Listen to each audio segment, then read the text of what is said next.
Selamat malam Bapak Ibu Saudara yang dikasihi Tuhan. Sesuai dengan jadwal yang sudah disusun oleh Majelis Gereja, maka hari ini kita akan bersama-sama melaksanakan persekutuan doa.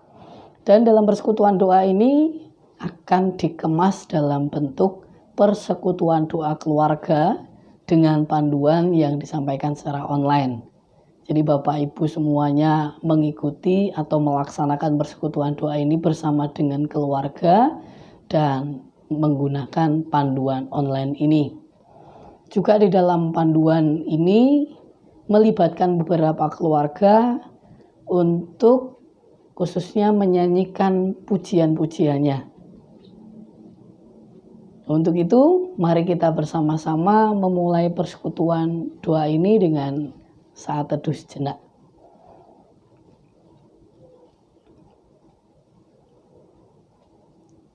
Kita akan bersama-sama menyanyikan pujian dari Kidung Jemaat 457 bait pertama dan kedua, Ya Tuhan tiap jam, dengan dipandu oleh keluarga Bapak Irianto.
Mari kita masuk dalam doa pembukaan.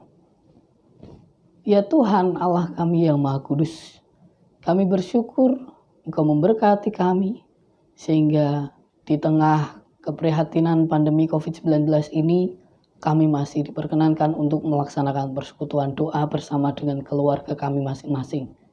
Berkati ya Tuhan, kiranya persekutuan ini boleh berjalan seturut dengan kehendak Tuhan. Walaupun kami melaksanakannya dengan panduan online, namun biarlah Tuhan memampukan kami untuk mengarahkan hati dan hidup kami kepadamu, sehingga persekutuan ini pun berkenan untuk memuliakan nama-Mu. Terima kasih Tuhan, di dalam nama Yesus Kristus kami berdoa. Amin. Mari bersama-sama kita akan menyanyikan pujian Kidung Jemaat 440 bait pertama dan kedua, Di Badai Topan Dunia, dengan dipandu oleh keluarga Ibu Bambang Kuncoro.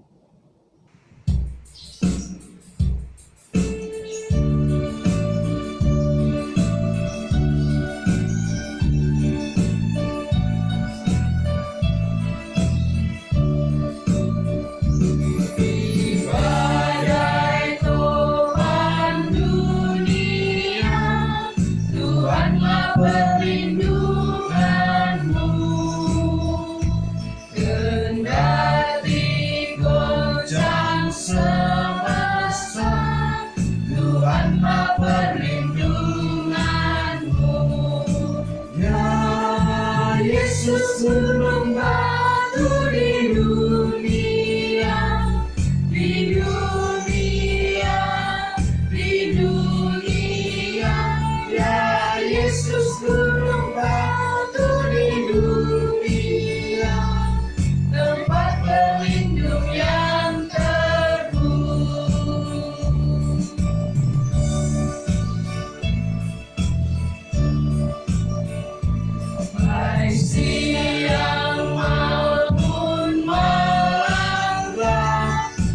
Tuhanlah perlindunganmu. Niscaya takutmu lenyap, Tuhanlah perlindunganmu. Ya Yesus, Guru batu di dunia, di dunia, di dunia. Ya Yesus, Guru batu di dunia, tempat berlindung yang teguh.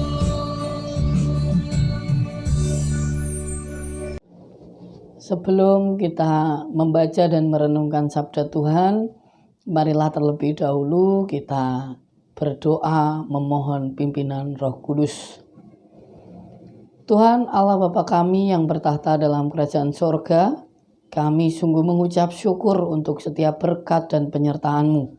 Terlebih pada malam hari ini, pada saat ini, kami diberi kesempatan untuk membaca dan merenungkan sabda-Mu.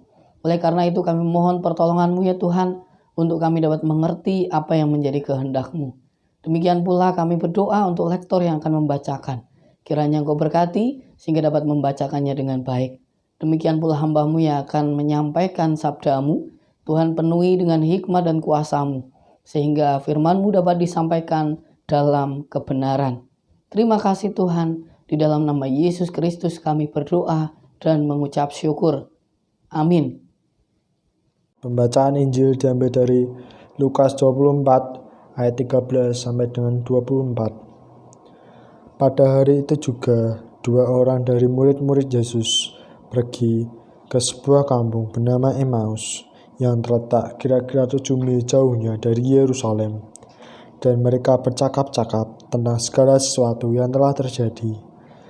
Ketika mereka sedang bercakap-cakap dan bertukar pikiran, datanglah Yesus sendiri mendekati mereka, lalu berjalan bersama-sama dengan mereka. Tetapi ada sesuatu yang menghalangi mata mereka, sehingga mereka tidak dapat mengenal Dia. Yesus berkata kepada mereka, "Apakah yang kamu percakapkan sementara kamu berjalan?" Maka berhentilah mereka dengan muka muram. Seorang dari mereka, namanya Kleopas, menjawabnya, "Adakah engkau satu-satunya orang asing di Yerusalem yang tidak tahu apa yang terjadi di situ pada hari-hari belakangan ini?" Katanya kepada mereka, "Apakah itu?" Jawab mereka, "Apa yang terjadi dengan Yesus orang Nazaret? Dia adalah seorang nabi yang berkuasa dalam pekerjaan dan perkataan di hadapan Allah dan di depan seluruh bangsa kami. Tetapi imam-imam kepala dan pemimpin-pemimpin kami telah menyerahkan Dia untuk dihukum mati, dan mereka telah menyalibkannya. Padahal kami dahulu mengharapkan bahwa Dialah yang datang untuk membebaskan bangsa Israel. Tetapi sementara itu telah lewat 3 hari sejak semuanya itu terjadi. Tetapi beberapa perempuan dari kalangan kami telah mengejutkan kami. Pagi-pagi buta mereka telah pergi ke kubur dan tidak menemukan mayatnya. Lalu mereka datang dengan berita bahwa telah kelihatan kepada mereka malaikat-malaikat yang mengatakan bahwa Ia hidup. Dan beberapa teman kami telah pergi ke kubur itu dan mendapatinya, bahwa memang benar yang dikatakan perempuan-perempuan itu, tetapi Dia tidak mereka lihat. Demikianlah Injil Tuhan Yesus Kristus. Yang berbahagia ialah mereka yang mendengarkan firman Tuhan dan yang memeliharanya. Haleluya. Baik Bapak Ibu yang dikasihi Tuhan, saya akan mengawali renungan ini dengan membagikan sesuatu. Ada sebuah kalimat yang saya dapatkan ketika saya mendengarkan khotbah dari salah satu dosen saya. Beliau menyatakan bahwa dalam kehidupan manusia itu idealnya ada 2 hal yang berjalan berdampingan, 2 hal yang berjalan bersama-sama, gitu, beriringan. 2 hal itu apa? 2 hal ini adalah status dan perannya, status dan tindakannya. Jadi idealnya seseorang dengan status tertentu, perilakunya adalah sesuai dengan status ini. Contohnya, kalau saya adalah seorang anak, maka perilaku kehidupan saya harusnya sesuai dengan status saya sebagai seorang anak.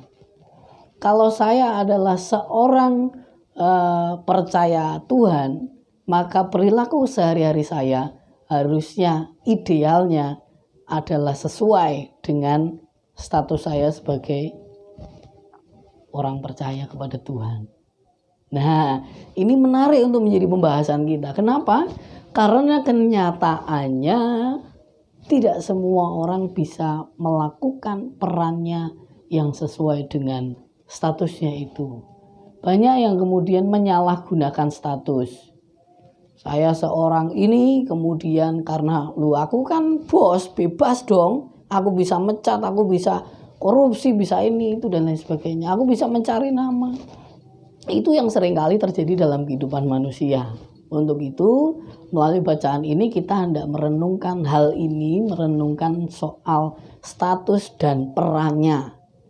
Siapa sih kita dan apa yang harus kita lakukan supaya yang kita lakukan itu beriringan sama dengan status kita. Nah, kita belajar dari kisah dalam bacaan ini tadi. Saya percaya bahwa saudara-saudara semuanya pasti sudah hafal dengan cerita ini, sudah di luar kepala. Di sana di luar kepala sudah hafal, sudah ngerti tentang cerita ini. Ada 2 orang murid Yesus yang melihat bahwa Yesus sudah mati, sudah dikuburkan, lalu kemudian mereka meninggalkan Yerusalem. Tetapi di tengah perjalanan mereka dijumpai oleh Yesus dan mereka tidak sadar bahwa yang bersama mereka adalah Yesus itu sendiri yang sedang mereka percakapkan. Dan menarik justru dalam percakapannya kepada Yesus seolah ngandani, kalau orang Jawa bilang, memberitahu kepada Yesus, apakah kamu itu orang asing?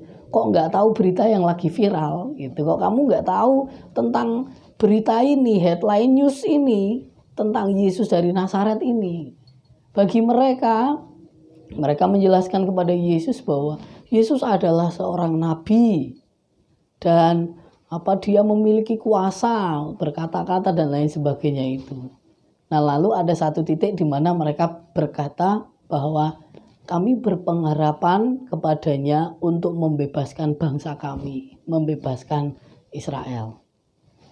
Ini titik kunci yang menjadikan mereka tidak sadar bahwa yang berjalan bersama dengan mereka adalah Yesus. Kenapa begitu? Mari kita coba perhatikan bersama-sama. Kedua orang ini punya pengharapan bahwa Yesus datang bagi mereka, menurut mereka, itu untuk membebaskan mereka. Membebaskan dari penjajahan Romawi. Tetapi kalau kita lihat justru yang dilakukan Yesus ini kan dia mati, dia bangkit adalah untuk membebaskan mereka juga. Tetapi membebaskan mereka dari dosa sehingga mereka akan ada pengharapan untuk selamat, kan begitu.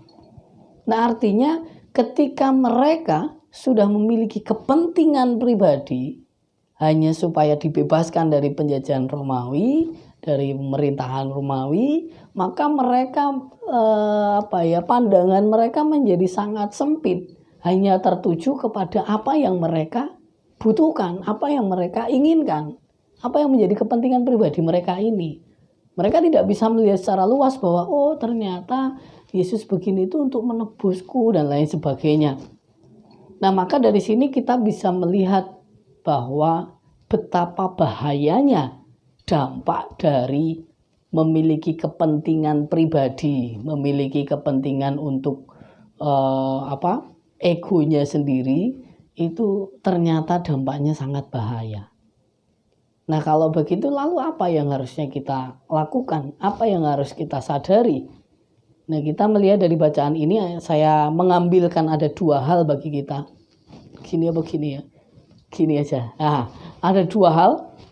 Yang pertama adalah kematian dan kebangkitan Yesus seharusnya membawa perubahan besar dalam hidup kita.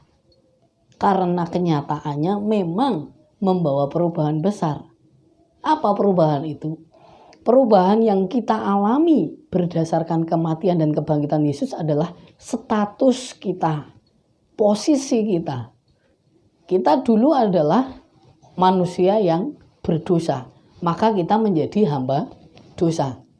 Tetapi oleh karena kebaikan Allah melalui kematian dan kebangkitan Yesus, maka kita ditebus dan kita menjadi milik Allah.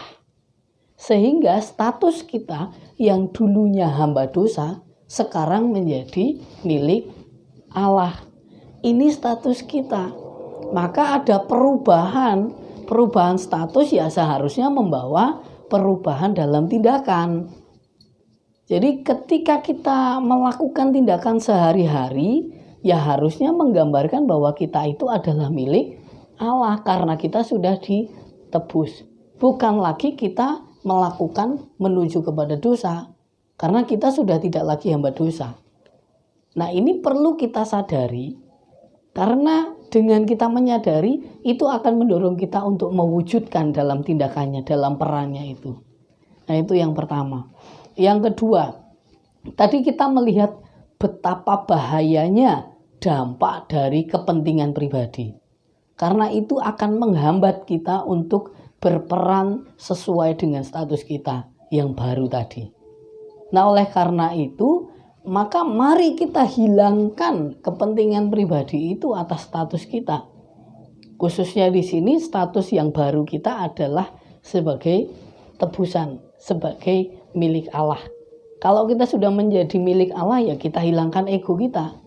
Kita serahkan semuanya kepada Tuhan. Apa yang kita lakukan dalam hidup kita ya kita berikan untuk Tuhan karena kita milik Tuhan. Gitu. Jadi kalau ibaratnya begini, ada sebuah barang itu kita beli, maka barang ini menjadi milikku dong. Apa yang harus dilakukan oleh ini ya harus manut dengan saya, wong tak beli saya kok gitu loh. Artinya kita sudah menjadi milik Allah ya apa yang kita lakukan sesuai dengan kehendaknya Allah. Kita hilangkan kepentingan pribadi kita karena kita tahu dampaknya tidak baik, dampaknya sangat bahaya. Dan kenapa ini penting? Karena seringkali begini juga, banyak orang yang merasa bahwa ketika sudah bergereja lalu kemudian merasa oh aku lebih baik daripada kamu, wong aku sudah ibadah kok kamu kan belum. Nah, apakah orang yang sudah menjadi milik Allah itu harus berperilaku begitu? Harusnya kan tidak. Ketika kita melakukan kewajiban-kewajiban agamawi, itu kita lakukan sebagai persembahan kepada sang pemilik. Bukan untuk mencari nama sendiri. Kalau orang Jawa bilang untuk misuwur, gitu, untuk terkenal, tidak. Bukan begitu. Lah maka justru kita melakukan itu semua sebagai pertanggungjawaban bahwa kita adalah milik Allah. Kita berikan itu semua untuk Allah. Kalau kita menjadi seorang yang percaya Kristus, maka mari kita berperilaku sebagaimana mestinya kita adalah pengikut Kristus. Kalau Bapak Ibu menjadi orang tua, ya mari melakukan tindakan kehidupan sehari-hari sebagaimana mestinya orang tua. Dan juga dalam kehidupan bergereja, kalau contohnya saya seorang calon pendeta, ya harusnya, idealnya saya memerankan diri sebagai seorang calon pendeta. Karena saya juga menyadari saya butuh belajar banyak, saya butuh berupaya keras. Seringkali saya juga mengikuti ego saya sendiri. Maka mari kita menyadari setiap posisi kita, setiap status kita itu sebagai milik Allah itu.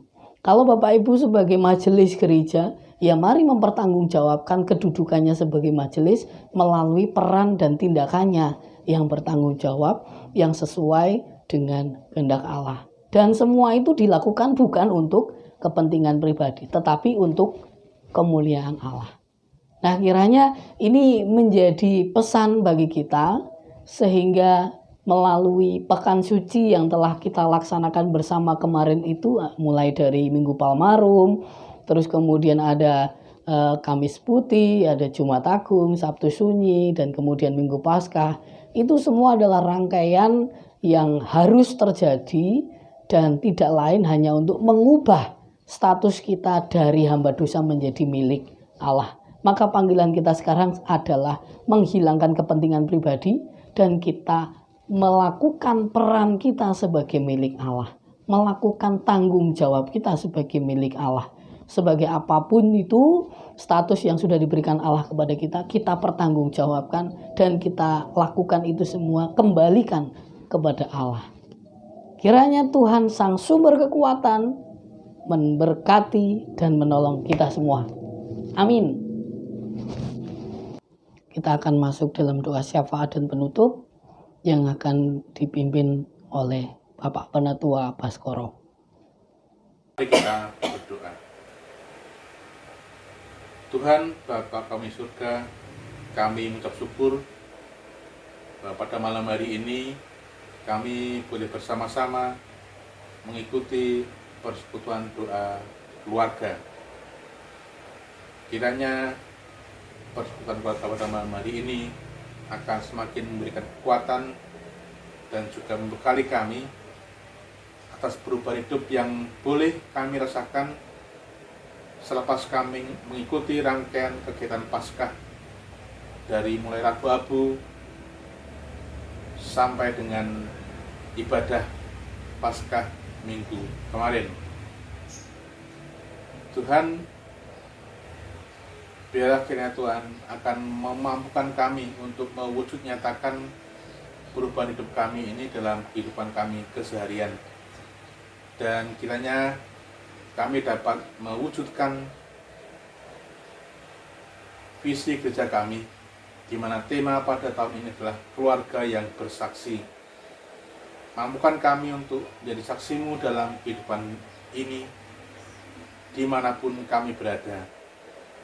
Baik di dalam kami bermasyarakat, baik di dalam kami bekerja, baik di dalam kami bergereja, dan di dalam kami berbangsa dan bernegara. Biarlah kami dapat menjadi lilin-lilin yang menjadi penerang di dalam kehidupan ini. Dan Paskah akan membawa perubahan bagi keluarga kami, dan pada akhirnya juga akan membawa perubahan bagi gereja kami. Terima kasih Tuhan untuk pelayanan dari gereja yang telah dapat kami rasakan di dalam masa Paskah ini, di dalam keterbatasan situasi, tapi Tuhan mampukan kami dapat mendapatkan berkat dari baktian maupun ibadah online yang telah kami dapatkan dan kami rasakan. Kiranya Tuhan, bila nantinya pandemi COVID ini sudah selesai, keluarga kami ini dapat memberikan perubahan yang nyata bagi gereja kami, sehingga gereja kami dapat bertumbuh, berakar dan juga berkembang dengan lebih baik, dan masing-masing keluarga memberikan kontribusinya bagi gereja kami. Dan biar Tuhan mampukan kami untuk melakukan itu. Demikian Tuhan doa kami pada malam hari ini, dan kami menyerahkan pemeliharaan kepada kami masing-masing ke dalam tangan-Mu yang penuh kuasa dan penuh kasih. Dan terima kasih Tuhan, kami boleh menjalani kehidupan ini di dalam penyertaan Tuhan hingga saat ini. Di dalam tangan-Mu yang penuh kuasa dan kasih, kami berdoa dan bersyukur. Amin. Bapak Ibu yang dikasihi Tuhan, mari kita akhiri persekutuan doa ini dengan bersama-sama menaikkan nyanyian dari pelengkap Kidung Jemaat 239 bait pertama, Perubahan Besar, di mana akan dipandu oleh keluarga Bapak Suko.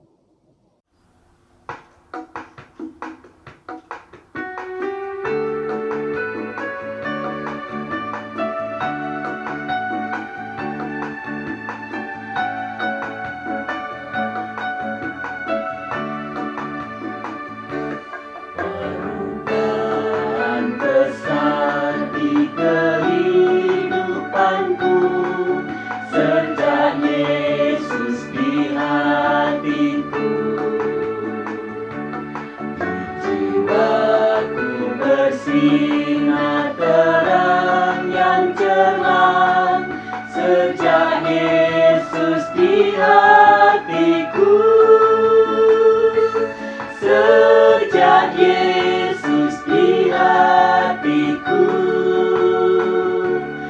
Sejak Yesus di hatiku, jiwaku bergema bagai ombak besar. Sejak Yesus di hatiku.